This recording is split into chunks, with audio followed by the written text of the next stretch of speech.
C'est l'un des services que l'AFJP, l'association Aide aux futurs et jeunes parents, propose. Des kits de naissance. Valises contenant les articles nécessaires pour l'accueil d'un bébé. Différentes formules ont été mises au point. Dès le 3e mois de grossesse, les parents sont invités à commencer à passer leurs commandes. Une idée de Nadia Catalan. Ces activités d'assistante maternelle et de vendeuse de produits pour enfants lui ont permis de constater le besoin de certains parents d'avoir un véritable accompagnement. D'où la création de cette structure qui se propose de répondre à leurs différentes préoccupations. Je vais souvent en maternité, je retrouve des mamans qui se posent des questions. Elles sont en maternité, il y a ceux qui ne peuvent pas sortir, c'est-à-dire qu'elles sont en grossesse à risque. Et elles se disent, qui pourra m'aider pour faire la valise de naissance?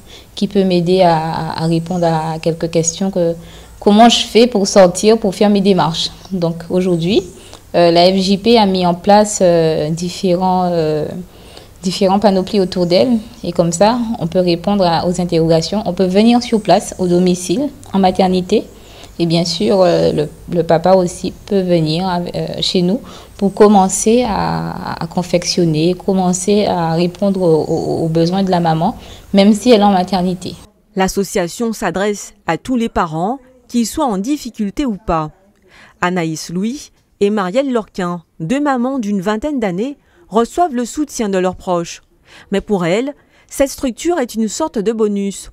Elle joue un rôle tout aussi important pour les aider à traverser les différentes expériences qui se présentent à elles. Le bébé il rejette le lait qu'on l'a prescrit ou bien quand il tombe malade, quand il fait ses premières dents, il tombe malade aussi.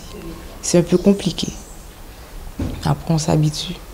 Toutes les questions qu'on peut se poser, notamment vers qui on peut se diriger, quelles sont les différentes sages-femmes, quelles sont les démarches à faire au niveau paperasse, même aussi après la grossesse, les différents pédiatres, ils nous aiguillent. Donc pour moi, c'est une très bonne initiative parce qu'on n'est pas délaissé pour compte. Donc voilà, donc on est bien encadré par rapport déjà à cela. L'association propose aussi une boutique solidaire où on trouve toutes sortes de matériel pour enfants issus de fins de série ou de dons. Soit il y a des mamans, on trouve qu'il y a des mamans qui ont des vêtements qui n'ont pas eu le temps de l'utiliser sur leur bébé. Donc ils peuvent toujours ramener des vêtements, tout ce qu'il faut, des sièges auto, des balancelles, des petites choses comme ça, qu'on peut soit revendre aux parents ou donner aux parents qui sont vraiment en difficulté. D'accord? Parce que bien souvent, le parent demande à ce qu'on le revend. C'est sûr qu'on va le revendre beaucoup moins cher parce qu'il a été utilisé.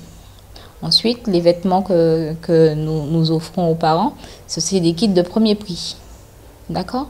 Ensuite, on a des vêtements de 2 euros, de 3 euros, avec des prix un peu plus bas que celles qu'on va trouver au magasin. Créée en 2012, la FJP a pris le temps de mûrir pour devenir une véritable plateforme multiservice qui commencera à fonctionner au cours du second semestre de l'année. Espace de rencontres et de discussions, ateliers massage, cuisine, décoration, organisation d'événements sont aussi au programme. Le salon de la maternité, organisé par Nadia Catalan, est pensé comme le point de départ de ces activités.